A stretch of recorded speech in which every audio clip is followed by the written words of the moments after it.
Good morning friends, steno for all में आपका स्वागत है। हम आपको 80 शब्द प्रति मिनट की गति से हिंदी डिक्टेशन उपलब्ध कराने जा रहे हैं, तो लिखने के लिए तैयार रहें।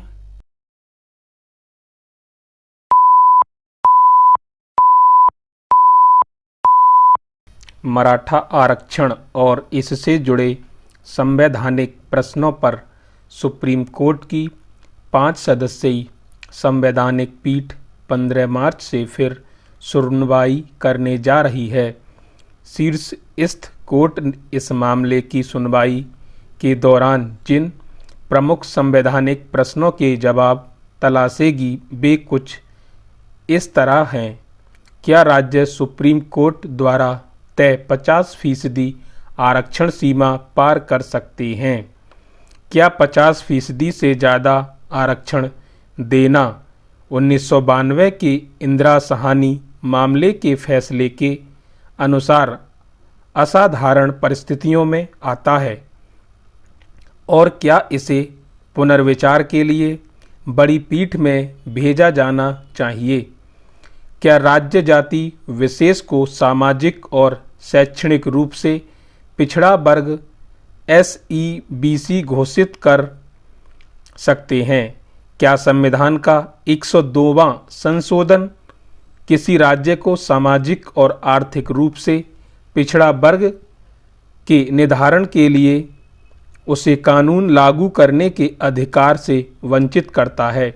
संविधान के अनुच्छेद 15(4) और 16(4) के तहत राज्यों को किसी भी पिछड़े वर्ग के संबंध में जो शक्तियां मिली हैं, क्या वे न्यून होती हैं? यदि संविधान के अनुच्छेद 342A को 366(26) के साथ पढ़ा जाए, क्या अनुच्छेद 342A से किसी पिछड़े वर्ग के संदर्भ में कानून बनाने की राज्य की शक्तियां निष्प्रभावी होती हैं और इस तरह संविधान की संघीय नीति या संरचना प्रभावित होती है?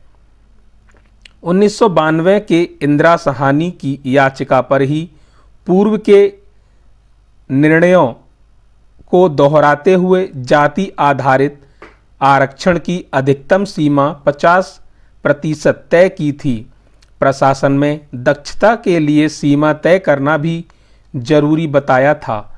कोर्ट ने ये भी कहा था कि 50% सीमा लागू होगी जब तक कि आरक्षण परिस्थितियां ना हो।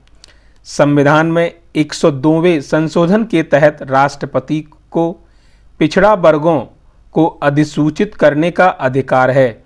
दूसरी ओर 103वें संशोधन के तहत अनिरक्षित श्रेणी में आर्थिक रूप से पिछड़ों को 10% आरक्षण दिया गया है।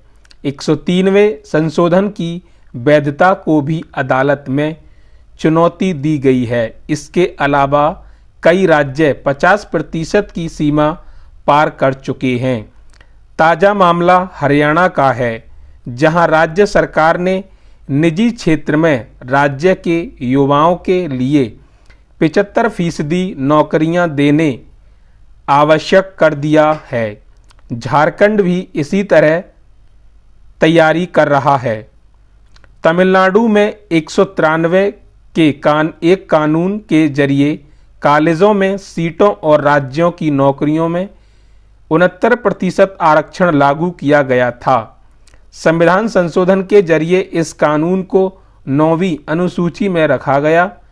2007 में चुनौती मिलने पर सुप्रीम कोर्ट के 9 जजों की पीठ ने सर्वसम्मति से व्यवस्था दी कि 9वीं अनुसूची में शामिल कानूनों को मौलिक अधिकारों के उल्लंघन के आधार पर तो नहीं, लेकिन संविधान के मूल ढांचे के उल्लंघन के आधार पर चुनौती दी जा सकती है। इस संबंध में अभी पीठ का गठन लंबित है।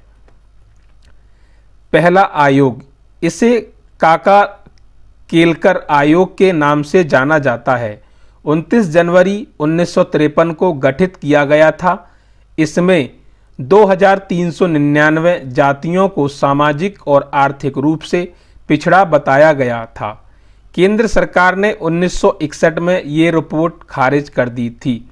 दूसरा आयोग 1 जनवरी 1979 को तत्कालीन प्रधानमंत्री मोरारजी देसाई ने बीपी मंडल की अध्यक्षता में दूसरा पिछड़ा वर्ग आयोग गठित किया। आयोग ने लगभग 3743 जातियों की पहचान की और ओबीसी के लिए 27% कोटा तय करने की सिफारिश की।